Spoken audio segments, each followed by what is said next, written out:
Last week on The Travel Counsellor. He's not coming home until he's fixed. You have to fix him. Mind if I discuss with you your idea about us professionals fixing your son? When you've got a child who stays in bed and doesn't want to go to school, the parents need to be up before them to help them in that process. The girls, they nearly go to school all the time. They nearly go to school all the time, but they don't go all the time. They nearly go all the time. Morning, girls. Why aren't you at school? Because we woke up late. Adele's right. We need help.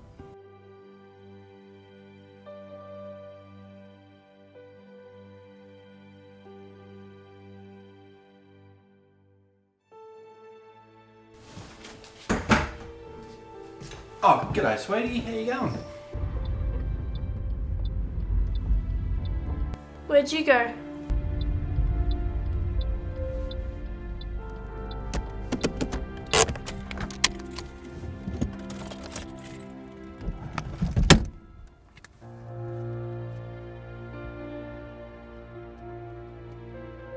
I went to drop your sister to Shanae's house.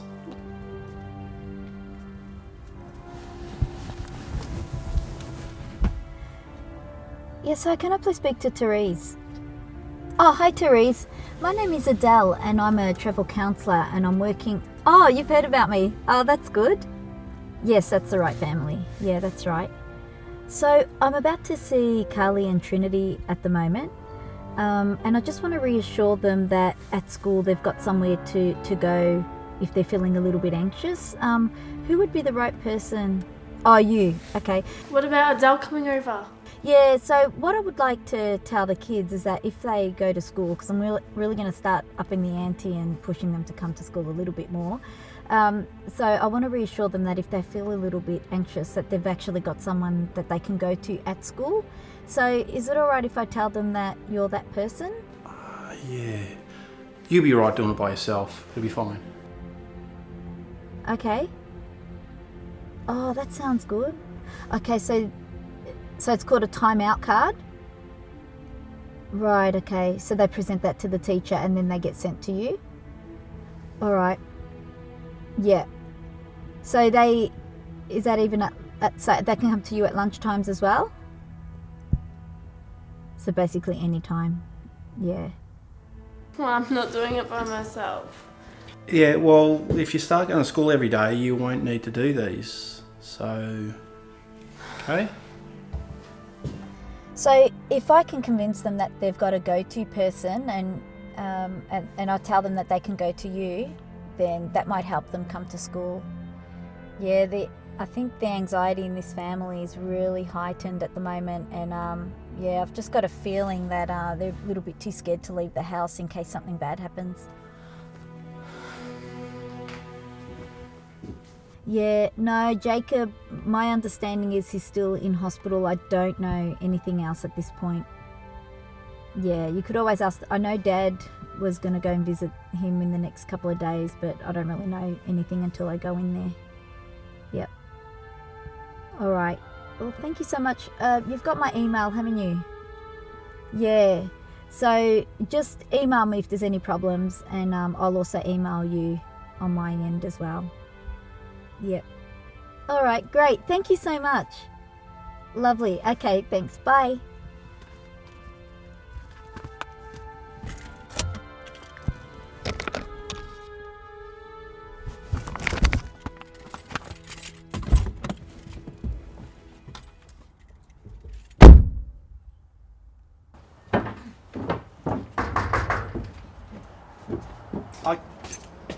G'day, Adele. Hi, Luke. Trinity's here. Carly's actually gone to a friend's house, and I'm off to the hospital. Oh, okay. You're most welcome to come in and... Yeah, so I can still see Trinity? Okay. Okay. Go for it. You're most welcome to come in Okay. and... Yeah. Excellent. All right. Say hi to Jacob for me. Yeah, we'll do. Okay, bye. See ya. Hi, Trinity.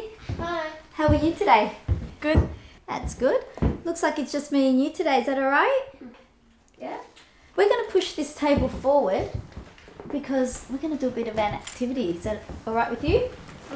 So I know that a lot has been happening in your family lately, and you haven't been going to school. So I wanted to do an activity looking at how you cope with things. Is that okay? Mhm.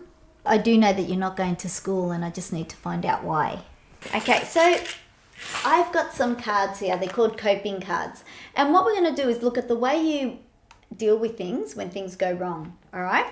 So, can you please go through all these cards and make a pile of things that you do that work and make a pile of things that you don't do. All right?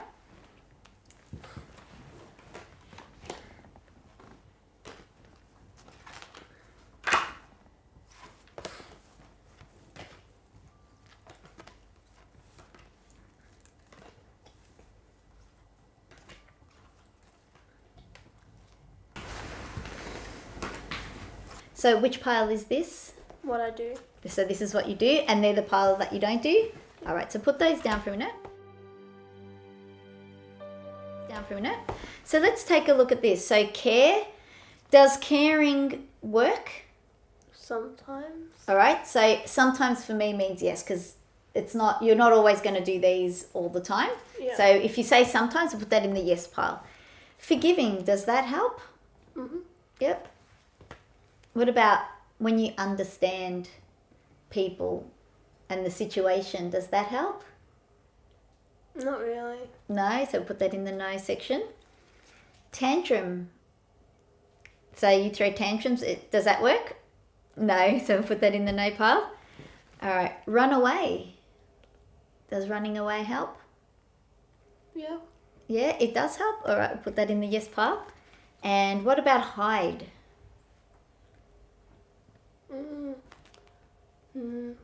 Yeah.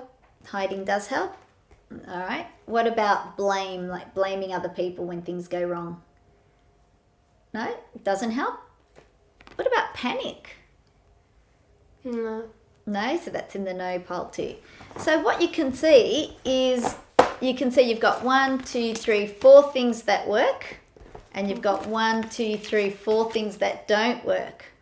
Now, can you please give me an example of all of these ones? So the ones that do work, can you give me an example of when you've used it and how it's helped you?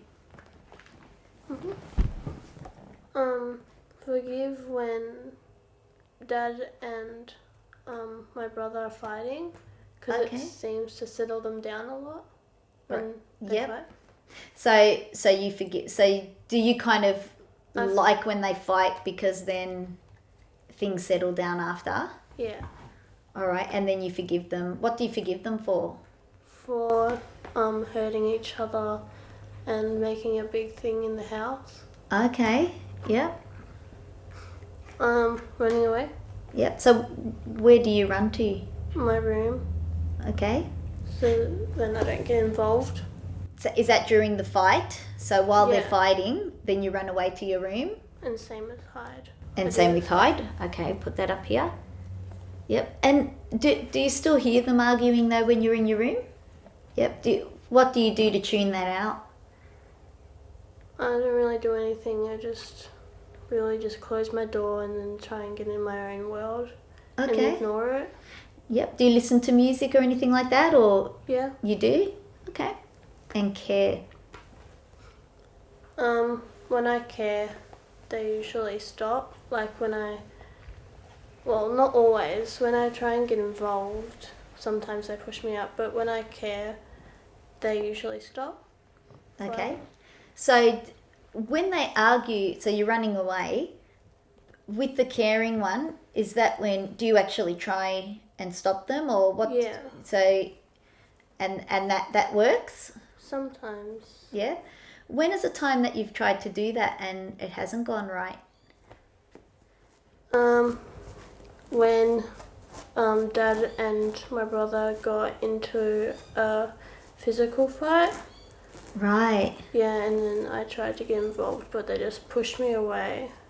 So when you try and get involved, is that like you trying to stop them? Right. Have you ever become hurt doing that? You have become hurt. Okay, therefore, do you think that is a good thing to do, or do you think we should put it in a pile where we shouldn't do that one?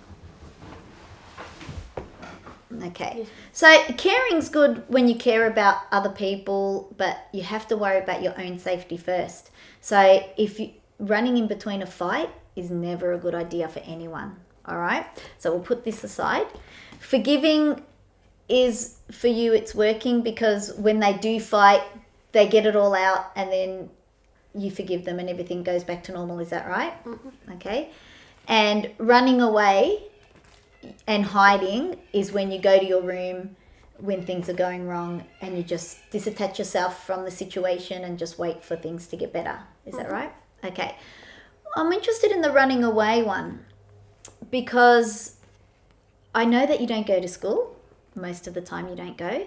And I think it's progressively gotten worse because I actually called up your school the other day and they said that you had excellent attendance and now it's dropping off and it seems to be getting worse and worse. All right.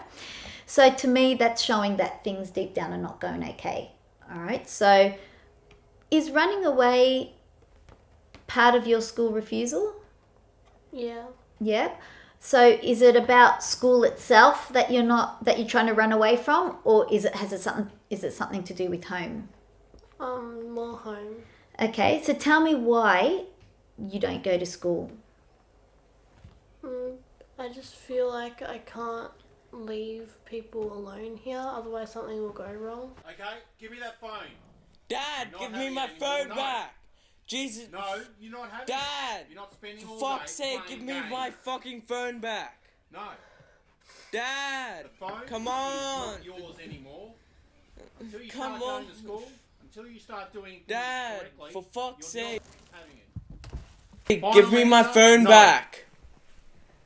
I said no. Yelling! You're not having it. Dad, just leave it alone! Stop! Look what you've done! I'm gonna do anything about it! Dad! Dad! What? Why don't you just learn how to stop? I had to take his phone off him. He's the one's cracking the shit. Well, so now I gotta go and look for him. Oh my god! kids. Far out. Right. Okay, that's what I kind of thought. If your brother doesn't go to school, do you worry if you go, something bad's going to happen at home? So you need to be home to watch what goes on. Yeah? Yeah? All right. When you do that though, do you see that that's helping a situation? Is it making a situation better, or do you think it's making it worse? Well, for me, I'm just staying out of it, but for school attendance, it's probably not the best. Yeah. So tell me the good things about staying away from school and staying home. Name all the good things about it. That I can stay here and make sure nothing bad happens. Okay, that's one. Is there anything else? I don't really know. All right. Now name the not so good things about not going to school. My grades are going down. Yep. I don't really get to see my friends. Yeah. What do your friends say when you don't go to school? They don't really like it. They miss me Yeah. and they miss hanging out with me. Yeah. So do you find that the longer you stay away from school, the harder it is to get back to school? Yeah, because what happens is when you miss out on school, it can feel scary going back because you stay home, but they keep doing the work and everyone's going forward. So while you might be behind, but they move up, so it can feel scarier going back because you've missed out on so much work. So when you're looking at it that way, it sounds like when you stay home to watch over your brother and your dad, you get hurt anyway, or you stay in your room and hide. So it's not really helping staying home, is it?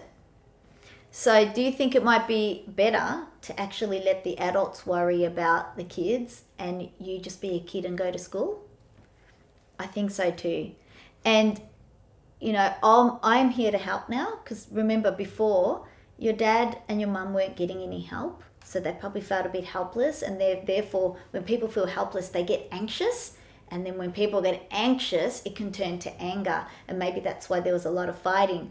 But now I'm involved and I can help your parents find strategies to make things a bit better and keep that anxiety level low.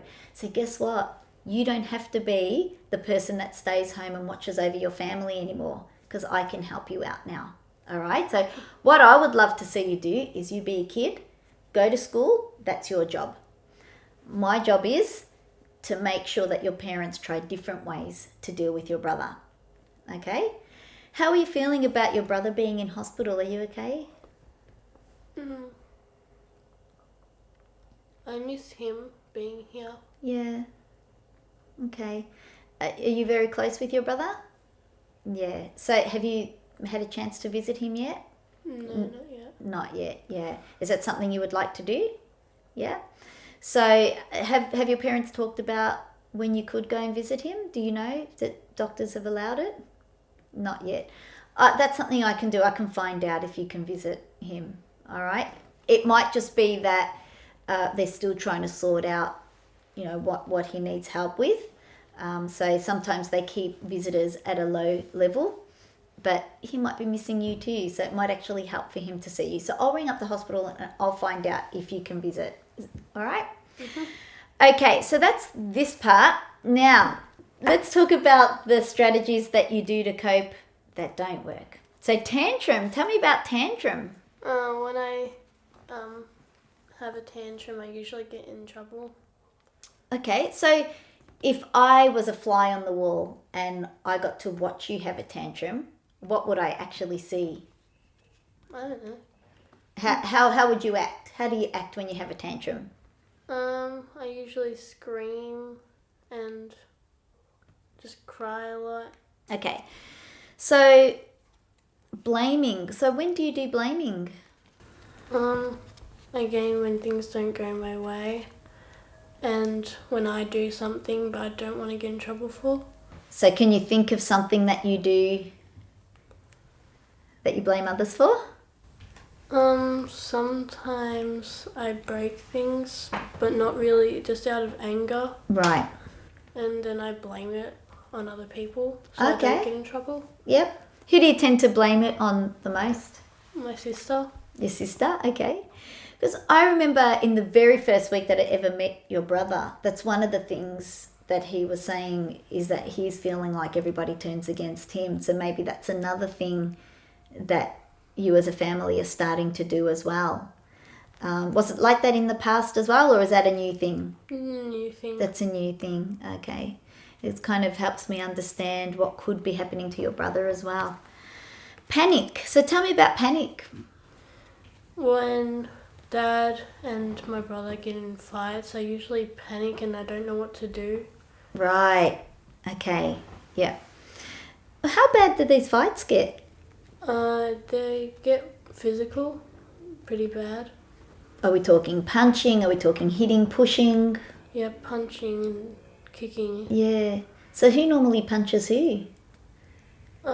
My brother usually goes at my dad first. Okay. And then what does your dad do? Sometimes he just pushes back, but he doesn't really be as physical as what my brother is. Right. Okay. Right. Well, hopefully, with the new strategies and family routine that we come up with, hopefully the frustration levels will be a lot lower and we can help with that. So panic, when you panic, how does your body feel? How does your body tell you that it's panicking? I start shaking and I don't feel like normal. Right. Okay. So how does your heart feel? It goes fast. Yep. Normally that's a big sign when the heart beats hard and fast. Yeah. And shaking. Is there anything else? Do you suffer from headaches? Yeah, sometimes. Yeah. How does your tummy feel when you panic? I feel sick. Right. Okay. So are these the type of things that you feel, say for example, if I said, right, you're going to go to school, right, and say your dad and your brother are home, are they the type of symptoms that you feel? Mm-hmm. All right. So one of the reasons, what it sounds like, that you're trying to stay home to protect your family, and that if you're forced to go to school, you get symptoms of anxiety. So maybe that's one of the things I also work with you on, are strategies on how to keep those emotions low, okay? So you don't get overwhelmed with negative emotions and then end up with all those symptoms, okay? Because I really do want you to start going to school every day again. I want you to just be a kid, and I want you to let the adults worry about adult problems and you just worry about the kids' problems, all right? Or kid things, which is just go to school and you'll get support there as well, all right? So I have actually spoken to your school, and they said that they're happy to organise a school counsellor for you. So if you are feeling anxious, you can go to the welfare coordinator's office at any time and you can talk to them. All right? Understand. Tell me about understand. When I try to understand what my dad and just everyone, what they're feeling, I usually get it wrong and they get angry at me. Right. Okay. Does this happen at school too with friends, or is it? It Yes, does. sometimes. Yeah. Right. So. Okay, there's a way that you can deal with that. So do you try and guess how they're feeling, and then that's wrong? All right, so instead of guessing, what you can do is ask them questions and say, okay, so how are you feeling about this? Or Dad, what do you think about this? Or to your brother or your sister, instead of saying you're feeling this or you're doing this. Instead of talking for them, ask them questions about it, and that will minimize that problem. All right? Sound good? These things are going to take a lot of practice, but when we keep doing work on it, you'll start to get more used to it. It's kind of good that you're doing this young, because these are strategies you can use anytime in your life. All right. How about when things start to happen in your family, you go to your room and you start doing breathing strategies. So what you can do, and practice this now, I want you to take a deep breath in and then hold it for 3 seconds. Are you ready? Go. 1, 2, 3. Breathe out. All right, this time we're going to breathe in and you're going to hold it for 5 seconds. Ready? Take a deep breath. Go. Deep, deep, deep. 1, 2, 3, 4, 5. Breathe out. How does it feel when you breathe out? Relaxing? Yeah. I don't know about you, but for me, when I breathe out, because I do these strategies myself, I feel warm in the chest. Do you feel any warmth? Yeah? And so I know my muscles just go, and your body relaxes. Probably the reason why you get headaches and probably stomach pains is because you're so tense and your shoulders go up. So if you're a type of person that gets a lot of headaches, it could be because your shoulders are up here. You're so stressed and you don't realize you do it. But when you breathe and then you breathe out, it helps your muscles remember to just relax. Thank you so much for letting me see you today. And remember, get my phone number on your phone, and I'll see your family again next week, okay? All right. And I'll also find out if you can visit your brother. All right. See you, Trinity.